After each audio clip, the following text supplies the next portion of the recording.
a Zimmermans high tunnel that's been in use for 2 seasons. Hello everyone, Paul here at Broken Arrow Farm. This here right behind me is our 30 by 72 Zimmermans high tunnel, and this is our second growing season inside of this thing. So I'm going to kind of give you guys a tour of what's going on in there. It's August now, so it's mid to late growing season in there. I'm going to show you guys what's going on. I'm also going to tell you guys some things that we should do differently or should have been done differently this year. Some things we've learned along the way with this high tunnel, as a high tunnel is a totally different garden than a regular garden outside.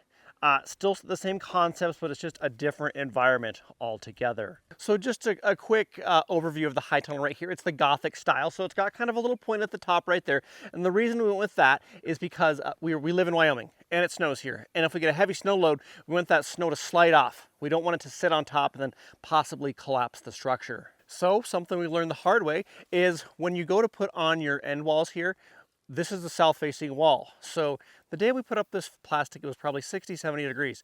So this is south-facing. When we put it on, it was pretty tight. So when it got cold this winter, I think that shrank up, and that's where that seam ripped right there on that. So don't get it tight enough, but not too tight on your end walls. We did order another end wall we'll put up this fall. It's a different type of fabric. It's a woven plastic, so that should hold up better.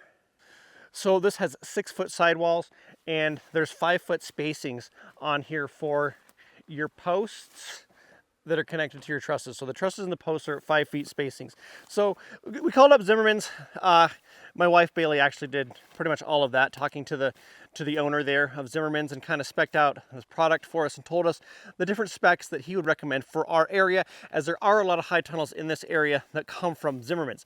We're in Northeast Wyoming, so heavy snow load, a lot of wind. So a lot of these high tunnels that are spec'd out like this, they're in Wyoming, they're in Nebraska, they're in South Dakota. If you live in an area with low snow load and not a lot of wind, you probably don't have to build a structure as sturdy as this one. So here's the main end wall that we enter. We got a walk-in door right here. Yeah, it's got a cat door in it. It was, I think, free from somebody, or really cheap at a garage sale. Right here are some two main big doors, so we can get the skid steer in there to haul in compost if we need to, or haul anything out, or vice versa. Up there at the top, we left an opening for a louver, just in case. Have not put anything up there yet. The sides right here, they're drop-down sides. Some high tunnels have roll-up sides. These roll down, and they stay down all summer long. So for the drop down sides right here, it's just a hand winch, a hand crank right here. You release it and then it falls to the ground, and then to crank it up, you just crank it up and you lock it into place.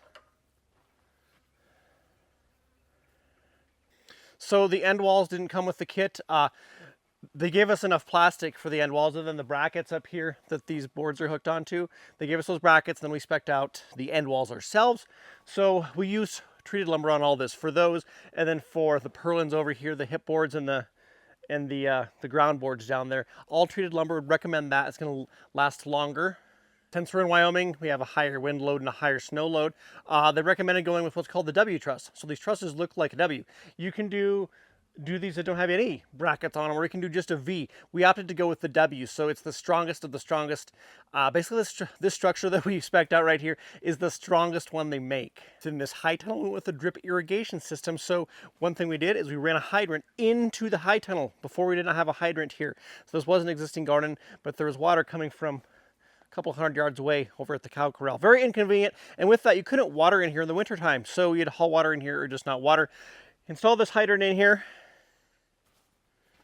Installed this into here, then I basically broke down my irrigation into 3 different zones right there, 1, 2, and 3. So that runs from there into black poly pipe.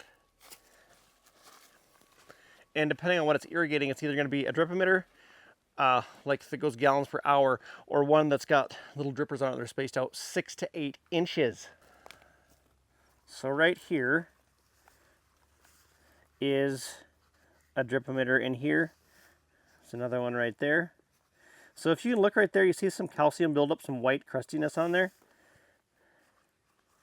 So that's something else that we should have changed or did differently this spring. We just left the irrigation lines in here from last year because we had it set up.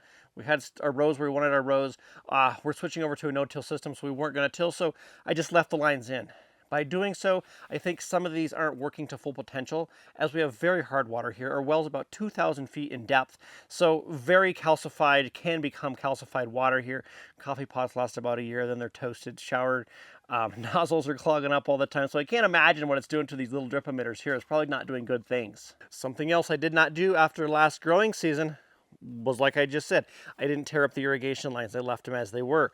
And being as I didn't tear up the irrigation lines, I didn't haul in any compost, any manure, any nutrients into the high tunnel. And we don't do commercial synthetic fertilizers in here. Like to keep everything as natural as we can. So we actually make our own compost on our place, consisting of rabbit, chicken, cattle manure, and whatever else we have we throw in there. Some straw, wood shavings, stuff like that gets mixed into the manure to make us compost that goes into the high tunnel and usually does really great things in here. So I'm not saying it's not doing great this year. I'm just saying compared to last year it seemed like it was doing a lot better than it is this year. And I think a lot of it's got to do with some lack of irrigation. Some of the stuff's getting a lack of water, and then the lack of nutrients in the soil in here. If you take a look up here, there's a wire, a high tensile wire that's strung all the way down the high tunnel right there. It's got the hooks on it that are attached to tomatoes that have some clips right here. So the theory behind that is you grab those and then you twist them down and you kind of work those tomatoes down onto the ground so you can keep reaching them. Last year we let them go 8 feet, which was kind of cool, but also kind of a pain to pick tomatoes when you got to reach that high up there. That back there is comfrey that I actually cut back because it was overtaking the garden. I need to actually cut some of that fabric out. I put that fabric down along on both sides to keep grass from encroaching in.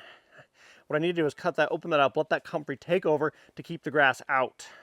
Something else we lagged on this year is if you're going to put up panels right here like this for your cucumbers and your melons, we need to do a better job of training our cucumbers, because this year you kind of planted them and they kind of grew and some kind of climbed, but some didn't. But if you look in here like this, it's very challenging to pick in there when the cucumbers are like that. We can do it, we can tiptoe in there. And the mosquitoes in here have been horrendous this year. Oh my gosh, the other day, had all the kids down here and I had to put rocks in their pockets to keep the dang mosquitoes from carrying them off. This is the worst I've ever seen mosquitoes here. It's just been terrible. Terrible, terrible year for mosquitoes. So, cucumbers, some melons right in here. We got pepper plants right here. Again, I think there's a nutrient thing going on in the soil or something happening in the soil right here, as these plants are not doing well in this area. It's gardening, it's farming. Not everything is rainbows and butterflies. Not everything is always perfect. Right over here, we've got some more melons. Broccoli right here. Actually, a volunteer cucumber right here that's been doing really good right here. Back behind us, we've got raspberries and blackberries headed into the high tunnel here. Some more peppers and then tomatoes down here again, and then some more melons right over there.